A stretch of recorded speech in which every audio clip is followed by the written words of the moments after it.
Chapter 13 Into the World Again. For 3 years, 1919, 1920, 1921, Austria's 3 hardest post-war years, I lived buried in Salzburg, practically giving up hope of ever seeing the world again. The collapse after the war, the hate abroad against every German and all German writing, and the devaluation of our currency were so catastrophic that one was already resigned from the start to stay put for life in one's narrow sphere at home. But everything turned out much better. We ate our fill again. We sat undisturbed at our desks. There had been no plundering. There was no revolution. We lived.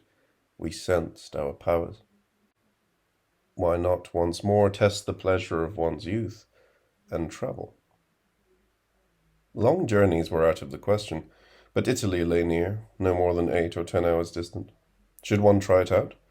Although Austrians were considered the arch-enemy over there, they had never considered themselves to be so. Would one have to let oneself be snubbed, pass by old friends so as not to embarrass them?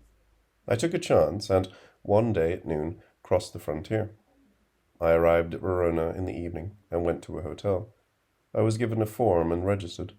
The clerk glanced at the paper and looked up startled when, under nationality, he read the word Austriaco. Lei austriaco? I asked. I wondered whether I would be rejected, but when I said yes, he was almost jubilant. Ah, c'è piacere, finalmente. This was the first greeting, and a renewed confirmation of a sense, already felt during the war, that the entire hate propaganda and agitation had produced but a brief intellectual fever without fundamentally affecting the real masses of Europe. A quarter of an hour later, the friendly clerk even came to my room to make sure that I was comfortable. He praised my Italian enthusiastically, and we parted with a cordial handshake. The next day I was in Milan. I saw the cathedral again, strolled through the Galleria. It was pleasant to hear again the beloved musical Italian language, to be confident of finding one's way about, and to enjoy the strangeness as something familiar. Passing a large building, the sign Corriere della Sera caught my eye. At once I remembered that my old friend G.A. Borgese was an important member of the editorial staff there.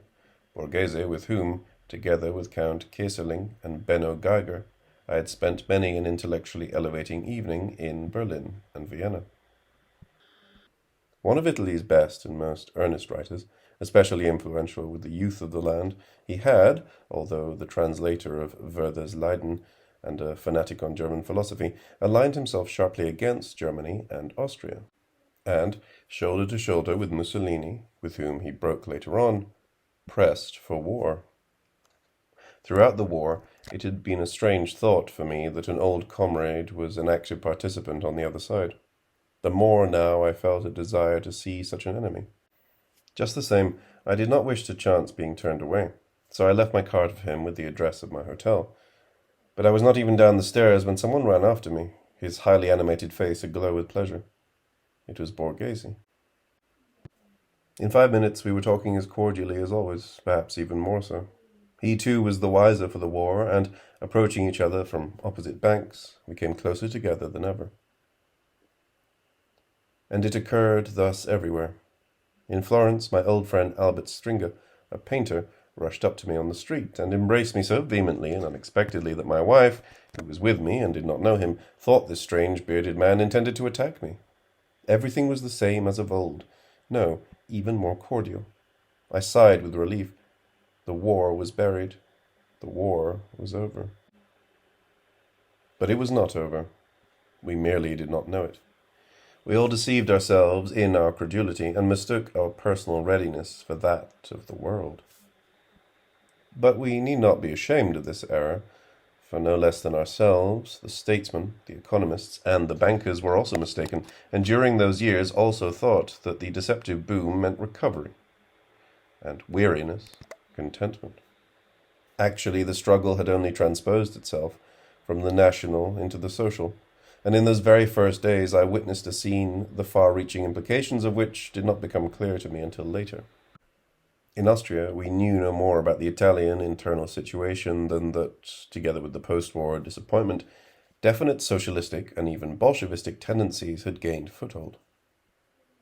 Many walls bore, crudely traced in charcoal or chalk, Viva Lenin. Furthermore, one had heard that a socialist leader, by name Mussolini, had separated from his party during the war and had organized a countergroup. But one received news of that sort with indifference. What significance could one attach to just another little block? Petty conspiracies of the kind lodged in all lands. There were free corps marching about in the Baltic provinces. Separatist groups constituted themselves in Bavaria and the Rhineland. Demonstrations and riots occurred everywhere, but were nearly always suppressed. Nobody thought of regarding these fascists, who wore black shirts instead of the Garibaldi red, as an important factor in the future development of Europe. But in Venice, the mere word became suddenly invested with meaning. From Milan, I arrived in the beloved city of the lagoons in the afternoon. There were no porters, no gondolas. Workers and railroad employees stood about idly, their hands almost conspicuously in their pockets. Since I was lugging 2 pretty heavy bags about with me, I looked round for help and asked an elderly gentleman where one could find a porter. "You arrived on a bad day," he answered regretfully. "But we have many such days now. There is a general strike again." I did not know why there was a strike, and I didn't trouble to inquire further. We were too accustomed to such things in Austria, where the Social Democrats, much to their undoing, too frequently use this most potent of weapons without ever following through. So I toiled on painfully with my bags, until finally, from a side canal, I saw a gondolier beckoning to me furtively, and he took me and my suitcases in. After half an hour, passing by many a clenched fist raised against the strikebreaker, we arrived at the hotel. With the spontaneity of habit, I immediately went to the Piazza San Marco. It looked strikingly deserted. The shutters of most of the stores were closed. Nobody sat in the cafes. Only a large number of workers stood around under the arcades in small groups, like people waiting for a particular thing to happen. I waited with them, and suddenly it came. From a side alley, a company of young people in regular formation approached in a rapid march step, confidently singing a song, the words of which were unfamiliar to me. Later I knew it to be the Giovanezza.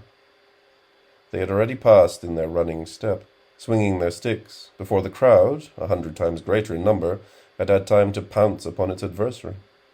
This bold and really audacious demonstration on the part of this small organized group had happened so quickly that by the time the crowd became aware of the provocation, it was too late for them to catch up with their adversaries. Angrily they pressed together and shook their fists, but it was too late. The little storm troop was beyond reach. Visual impressions always have something convincing about them. Now, for the first time, I knew that this hazy fascism, until then almost unknown to me, was something real, something well-directed, and that it made fanatics of decided, bold young people. No longer could I agree with my older friends in Florence and Rome, who disposed of these young people with a contemptuous shrug of their shoulders as a paid gang and made fun of their fra diavolo. Out of curiosity I bought a few copies of the Popolo d'Italia and perceived in the sharp, concise, plastic Latin style of Mussolini the same resoluteness as in the double-quick march of those young men across the Piazza San Marco. Naturally, I could not dream of the dimensions which this struggle would acquire in not more than a year. But from that hour I was conscious that a struggle was imminent here and everywhere, and that our peace was not yet the peace. For me, this was the first warning that under the apparently quiet surface, our Europe was full of dangerous subterranean currents. I did not have to wait long for the second. I had decided, again lured by the pleasure of travelling, to go to Westerland on the German North Sea. For an Austrian, a visit to Germany still had something encouraging about it. The mark, compared with our miserable krone, had held up beautifully thus far, and the process of recovery seemed to be in full swing. The trains ran on time, the hotels were clean and shining. Everywhere on the right and the left of the tracks there were new houses and new factories. Everywhere the perfect quiet order which one had hated before the war, and which one had learned to appreciate again during the chaos. A certain tension, to be sure, was in the air, for the whole country was waiting to learn whether the negotiations at Genoa and Rapallo The first, at which Germany had a seat as an equal with the formerly hostile powers, would bring the hoped-for alleviations of the war burdens, or at least a faint gesture of real understanding. The leader of these negotiations, so memorable in the history of Europe, was no other than my old friend Rathenau. His genial instinct for organization had already proved itself excellently during the war, and from the start he had recognized the weakest spot in the German economy, where, later on, it also received its mortal blow. The procurement of raw materials, and early, here too, anticipating time, he centralized the whole economic system. When the war was over, and a German foreign minister was needed who could meet the shrewdest and most experienced diplomats among the former opponents on their own ground, naturally the choice fell on him. Hesitatingly, I telephoned him in Berlin. Why break in on a man absorbed in shaping our destiny? Yes, it's difficult, he said to me over the telephone. Even friendship must now be sacrificed to my duty. But with his extraordinary facility for employing every minute, he immediately devised a meeting. He had to leave his card at certain embassies, and as it was a half-hour's drive from Grunewald, the simplest thing was for me to go there and have a chat in his car while he was on his way. It is a fact that his capacity for mental concentration, his stupendous facility for switching from one subject to another was so perfect that he could talk at any time, in the car or on the train, as precisely and profoundly as in his own room. I did not wish to miss the opportunity, and I believe that it afforded him satisfaction to talk with someone who was politically disinterested and bound to him personally by years of friendship. It became a long talk, and I can vouch that Rathenau, who personally was not free of vanity, had not accepted the position of German foreign minister with a light heart, let alone eagerly and impatiently. He knew from the start that for the time being the problem still was insoluble, and that at best he could return with some slight success, a few unimportant concessions, and that it was too early to hope for a real peace, for a generous understanding. Perhaps 10 years from now, he said to me, provided that things go badly with everybody, and not only with us alone. First, the old generation will have to be swept out of diplomacy, and the generals will have to become silent monuments on the public squares. He was fully cognizant of his doubled responsibility through the burden of his being a Jew. Seldom perhaps in history has a man entered with so much skepticism and so many inner scruples on a task which he knew that not he, but only time alone could solve. And he knew also its personal danger. Since the murder of Erzberger, who had taken on the unpleasant duty of the armistice which Ludendorff had carefully shirked by going abroad, he could not doubt that a similar fate might await him also as a pioneer for mutual understanding. But being unmarried, without children, and fundamentally deeply lonely, he felt that he should not avoid the danger, nor was I bold enough to warn him to take precautions. That Rathenau accomplished his task at Rapallo as excellently as it was possible under the then prevailing circumstances is now a historical fact.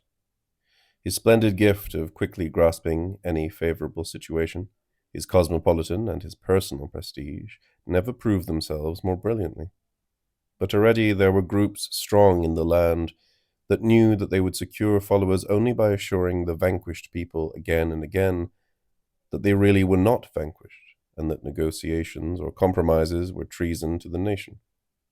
Already the secret organizations, strongly under homosexual influence, were far more powerful than the then leaders of the Republic suspected, and the latter, in their conception of freedom, gave free rein to those who sought to do away with freedom in Germany for good.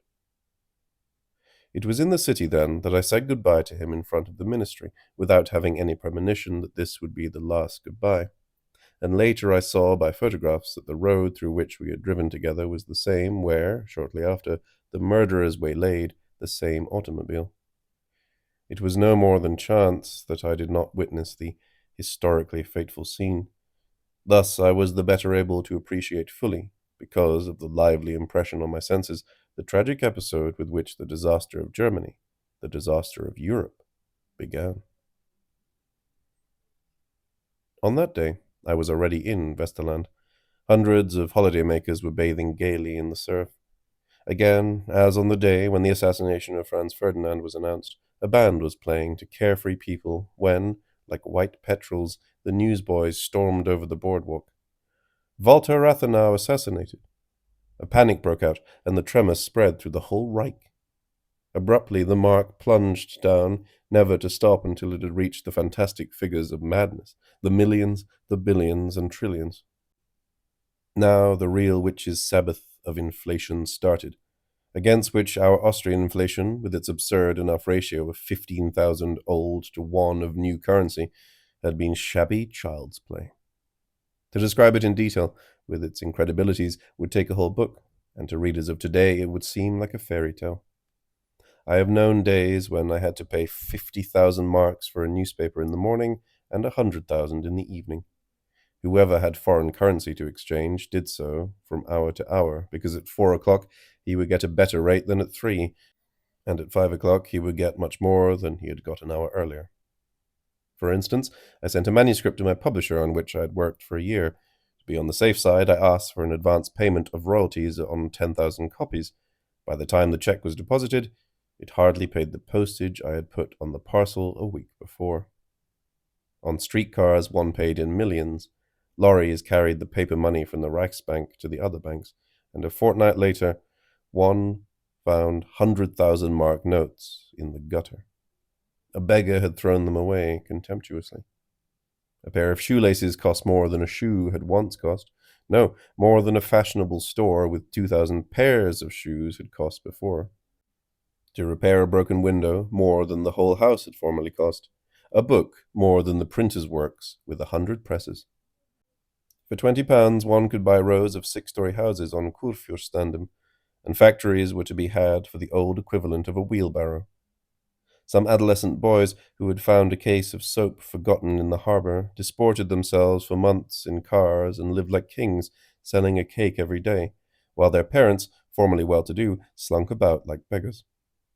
Messenger boys established foreign exchange businesses and speculated in currencies of all lands. Towering over all of them was the gigantic figure of the super-profiteer Stinnes. Expanding his credit and exploiting the mark, he bought whatever was for sale: coal mines and ships, factories and stocks, castles and country estates. Actually, for nothing, because every payment, every promise, became equal to naught. Soon a quarter of Germany was in his hands, and, perversely, the masses, who in Germany always became intoxicated at a success that they could see with their eyes, cheered him as a genius. The unemployed stood around by the thousands and shook their fists at the profiteers and foreigners in their luxurious cars, who bought whole rows of streets like a box of matches.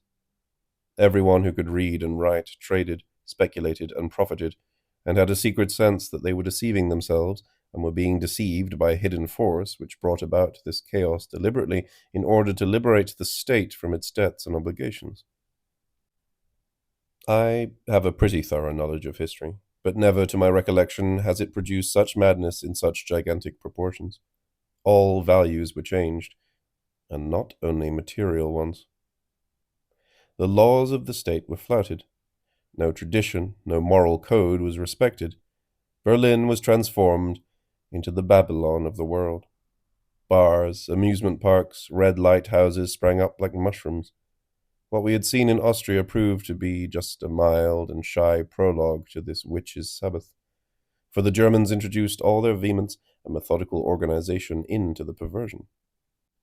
Along with the entire Kurfürstendamm, powdered and rouged young men sauntered, and they were not all professionals.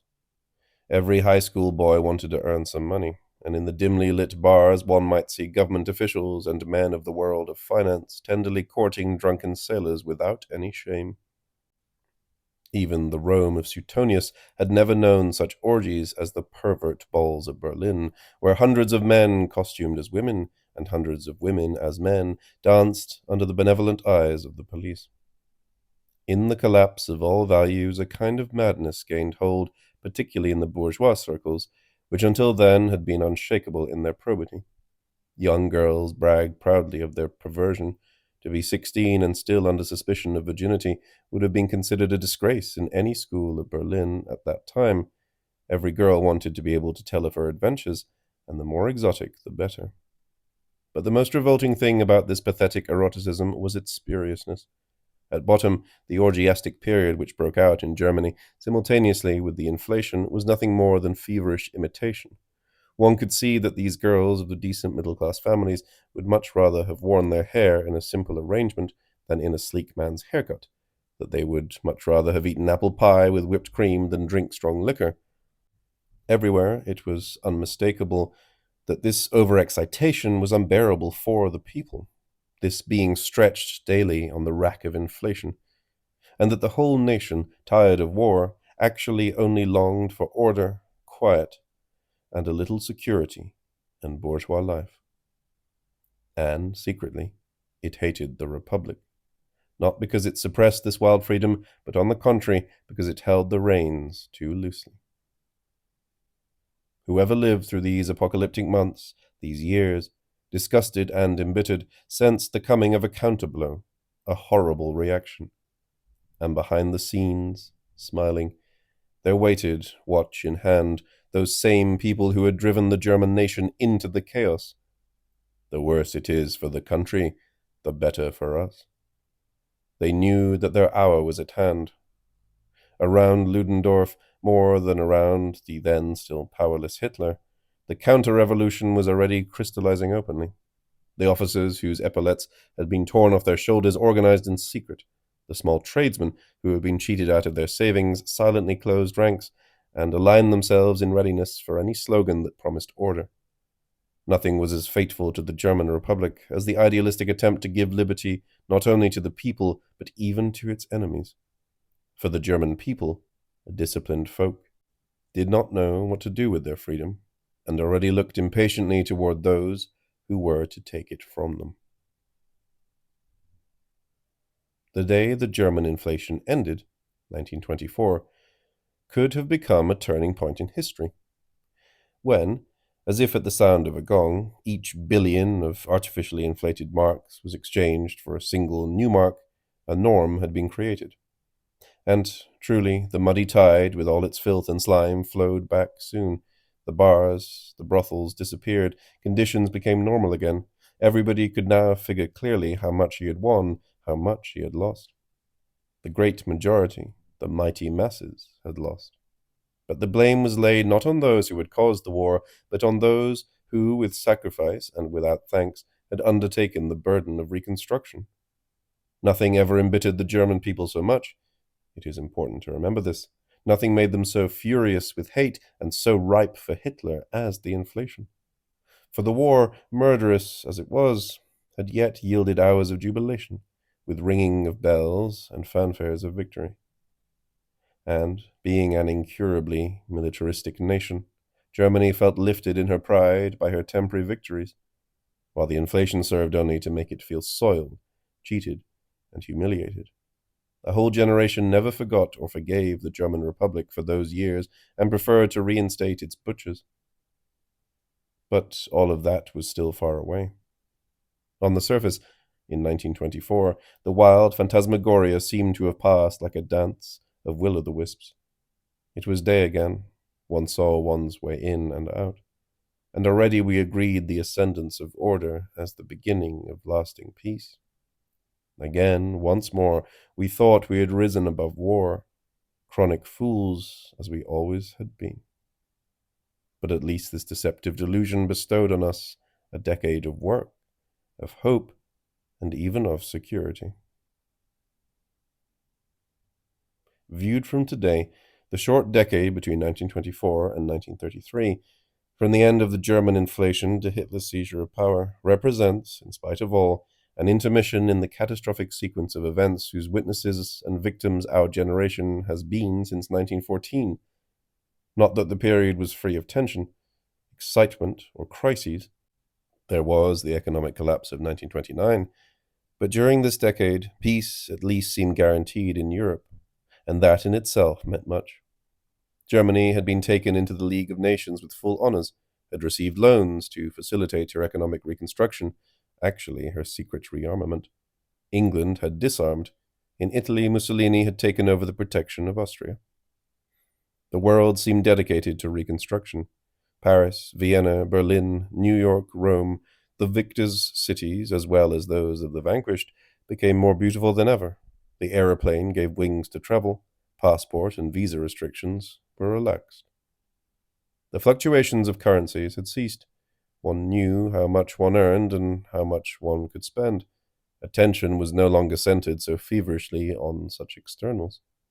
Once more, one could work, concentrate inwardly, apply oneself to things of the spirit.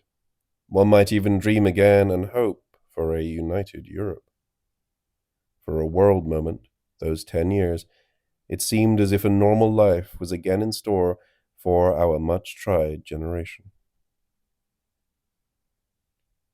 In my personal life, the most notable happening of those years was the presence of a guest who settled himself most benevolently, a guest whom I had never expected. Success. It is understandable that I do not feel at ease in mentioning the public success of my books, and in normal times I would have avoided even the most casual reference, which might be interpreted as vanity or bragging.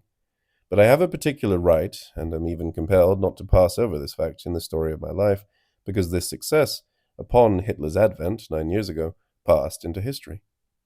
Of the hundreds of thousands and even millions of my books, which had their secure place in the bookshops and in innumerable homes in Germany, not a single one is obtainable today. Whoever still has a copy keeps it carefully hidden, and in the public libraries they remain locked away in the so-called poison cabinet, for those few who, with a special permit from the authorities, want to use them scientifically, mostly for purposes of defamation. Of my readers, the friends who used to write to me, it is long since any dared to write my infamous name on an envelope. Nor is this all.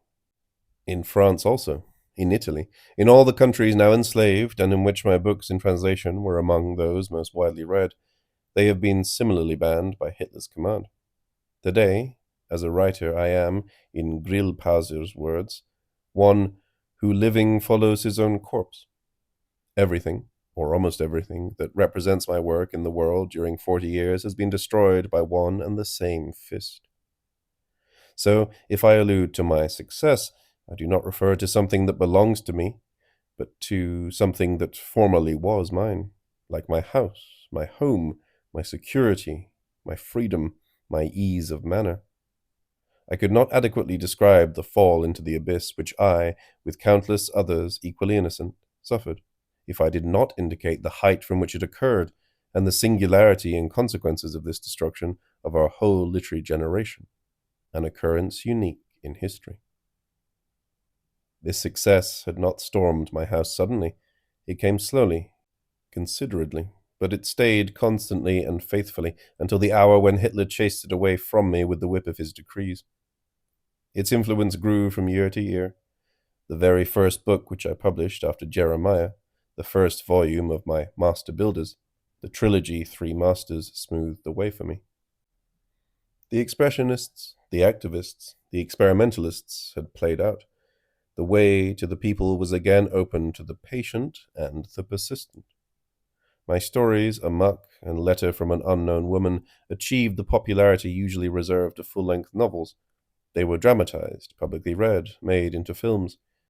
A small book was adopted by the schools, and in a short time achieved 250,000 copies in the Inselbücherei. In a few years I created what, to my way of thinking, is the most valuable kind of success for an author. A community. A dependable group of people which looked forward to each new book, which bought each new book, which trusted in one, and which trust one dared not disappoint. As time went on, it became bigger and bigger. On the day each of my books was published, 20,000 copies were sold in Germany before even a single advertisement appeared in the newspapers. Sometimes I tried consciously to avoid success, but it followed me in a surprisingly insistent manner. Thus I wrote for my own private pleasure the biography of Fouché. When I sent it to my publisher, he wrote that he would make a first printing of 10,000 copies. I promptly implored him not to print so many, urging that Fouché was an unsympathetic personality, that the book contained no single episode with women, and could not possibly attract a great circle of readers. Better try 5,000 at first. Within a year, 50,000 copies had been sold in Germany. the same Germany that today is not allowed to read a single line of mine. Something similar happened to me in my almost pathological self-distrust with my version of Volpone. I had intended to write it in verse, and in 9 days in Marseille I had loosely sketched out the various scenes in prose. The court theatre in Dresden, toward which I felt under a moral obligation because of their production of my first work, Thersites, chancing to ask about my current plans, I sent them the prose version, apologizing for presenting only a first sketch of the work, which was to take final form in verse. But the theatre telegraphed back immediately, saying for the love of heaven not to change a thing, and surely enough that version of the play has been produced all over the world. Whatever I undertook in those years, success and a steadily increasing body of German readers remained faithful to me. As a biographer and essayist, I had always felt it incumbent on me to study the causes of the influence or lack of influence of books or personages within their own time, and I could not but ask myself, in hours of reflection, to what particular characteristics my books owed their, to me, unexpected success. In the final analysis, I believed it sprang from a personal bad habit of mine, namely, that I myself am an impatient and temperamental reader. Every redundance, all embellishment, and anything vaguely rapturous, everything nebulous and unclear, whatever tends to retard a novel, a biography, an intellectual discussion, irritates me.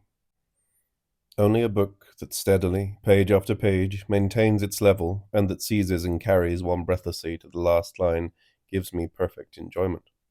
9/10 of the books that happen into my hands are too greatly expanded by superfluous description, talky dialogue, and unnecessary minor characters, hence fail in magnetism and dynamic power. Even in the most celebrated classics, the many sandy and dragging passages disturb me, and often I have laid before publishers the bold notion of a comprehensive series of the literature of the world, from Homer through Balzac and Dostoevsky to the Magic Mountain, thoroughly curtailing the superfluous in each. Then all of those works whose timeless value is undoubted could acquire new life and influence in our day. This distaste for everything redundant and long-winded necessarily had to transfer itself from the reading of other people's works to my own writing, and had to train me to a special caution.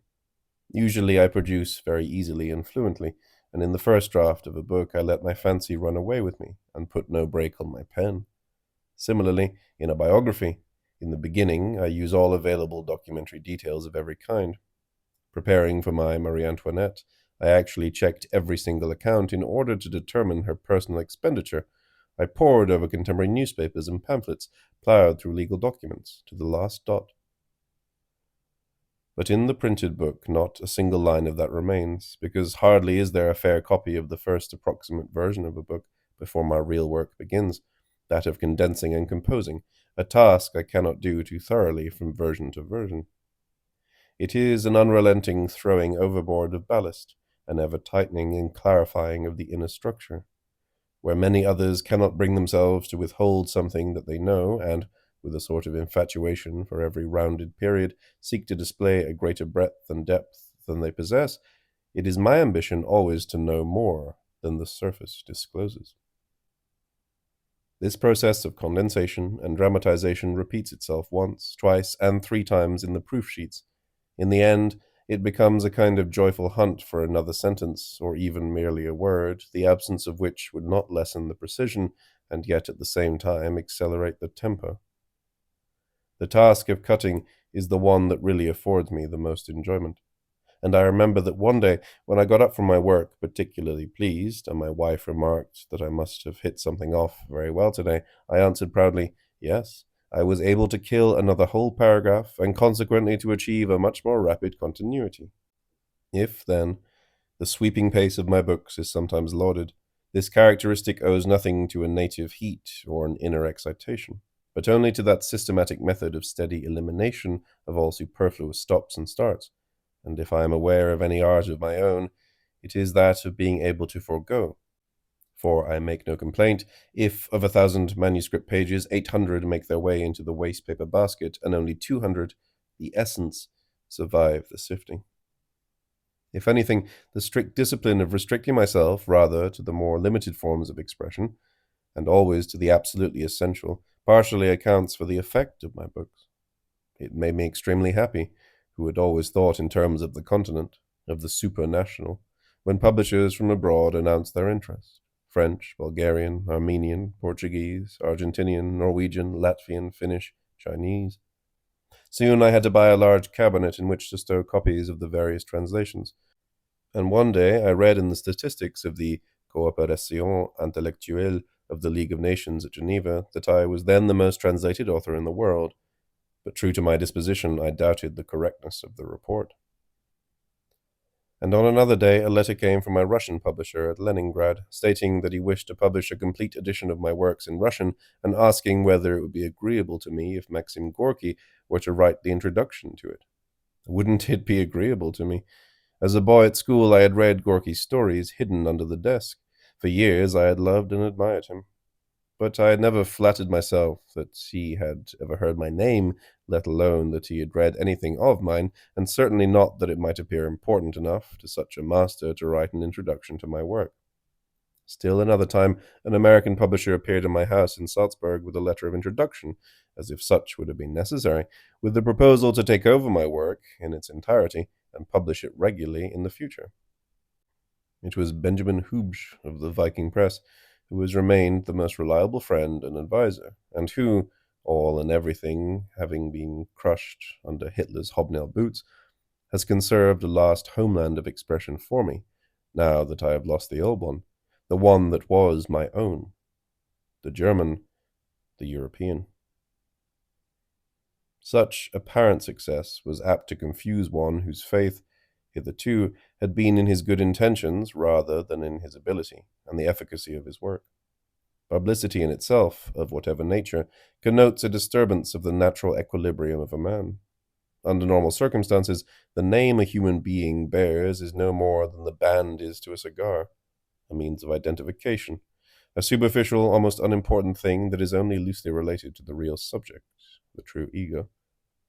In the event of a success, the name begins to swell, so to say. It loosens itself from the human being that bears it and becomes a power in itself, a force, an independent thing, an article of commerce, a capital asset. And psychologically, again, with strong reaction, it becomes a force which tends to influence, to dominate, to transform the person who bears it. Happy, self-confident people usually identify themselves unconsciously with the effect they produce. A title, a post, a decoration, let alone a name, become well known, have a tendency to create in them a greater measure of self-assurance, a heightened self-confidence, and to seduce them into the conviction that special importance is their due in society, the state and the age, and involuntarily they inflate themselves in order to attain in their person the volume of their external achievement. But whoever is naturally distrustful of himself regards every kind of outward success as just so much more of an obligation to preserve himself as unchanged as possible in such difficult case. I do not mean to intimate thereby that I was not happy about my success.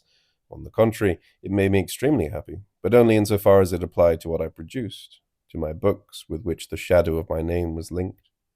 Chancing to be in a bookshop in Germany, I was touched on observing, unrecognized, a very young gymnasium student enter and ask for the Tide of Fortune, paying for it out of his meager allowance. It tickled my vanity when a sleeping car conductor reacted respectfully to the sight of my name on my passport, or an Italian customs officer, in recognition of some book that he had read, would magnanimously forego searching my baggage. There is something fascinating, too, in the purely quantitative aspect of authorship. I happened to arrive at Leipzig on the day when a new book of mine began to be shipped out. It thrilled me strangely to see how much human labor one sets into motion unconsciously by means of something set down on 300 pages of paper in the course of 3 or 4 months. Workers packed books into large cases, others lugged them pantingly to vans which took them to freight cars, thence to the four corners of the world. Dozens of girls gathered the folded sheets in the bindery. Typesetters, printers, shipping clerks, salesmen worked from morning until night. One could conjure up these books, laid side by side like bricks, as paving a street of impressive dimensions. Nor did I ever haughtily disdain the material aspect. During the first years, I was never bold enough to think of earning money with my books. let alone to be able to make a living out of their proceeds. Now, suddenly, they brought in considerable and ever-increasing amounts, which seemed, who could have foreseen times like the present, to lift me above financial worries for all time. I was able to give free rein to the passion of my youth, manuscript collecting, and some of the most beautiful, most valuable of those marvelous relics became the objects of my tender care. For those relatively ephemeral works which I had written, I was able to acquire manuscripts of everlasting works. Manuscripts by Mozart and Bach and Beethoven, Goethe and Balzac. So it would be a ridiculous pose for me to declare that the unexpected public success left me indifferent or even inwardly averse. But I am honest when I say that I enjoy my success only as it applied to my books and my name as an author, but that it irked me rather when inquisitive interest directed itself to my person. From my earliest youth, my strongest instinct was to remain free and independent, and I sensed that much of the best part of any human being's personal freedom becomes inhibited and deformed by photographic publicity. Besides, what I had commenced as inclination threatened to take the shape of a profession, even of a business. Every mail brought piles of letters, invitations, requests, inquiries that required answers, and upon my return from an occasional month's absence, it always took 2 or 3 days afterwards to clear away the accumulation and get the business going again. Unintentionally, and because of the currency of my books, I found myself in something that was like a business which demanded order, clarity, punctuality, and skill if it were to be handled correctly. All very respectable virtues, which alas by no means correspond to my nature, and which seriously threaten to disturb my innocent, simple musings and dreaming. Thus, the more frequently I was invited to lecture, to attend public affairs, the more I withdrew, and I have never been able to surmount this almost pathological aversion to appearing publicly as a substitute for my name. Even today, in any public gathering, at a concert or theatre, my instinct is to take an inconspicuous back seat, and nothing is more unbearable than to have to expose my face in the center of a platform or some other dangerous place. Anonymity in every aspect of life is a necessity to me. Even as a boy, I could never understand those writers and artists of an earlier generation who, by means of velvet coats and waving hair, by means of unruly locks falling over their brow, as with my esteemed friends Arthur Schnitzler and Hermann Bahr, by means of showily trimmed beards or clothing in extreme style, sought easy recognition on the street. I am convinced that when the physical appearance of a man becomes familiar, he is unconsciously tempted to live like, to use Werfel's title, a mirror man of his own ego, to assume with each and every gesture a particular manner, and with this external alteration cordiality, freedom, and carefreeness of the inner self are usually effaced. Therefore, if I could start all over again today, I should try to derive double enjoyment, as it were, from those two happy states, those of literary success and of personal anonymity, by publishing my works under another, an invented name, a pseudonym. Because if life itself is exciting and full of surprises, how much more so is a double life?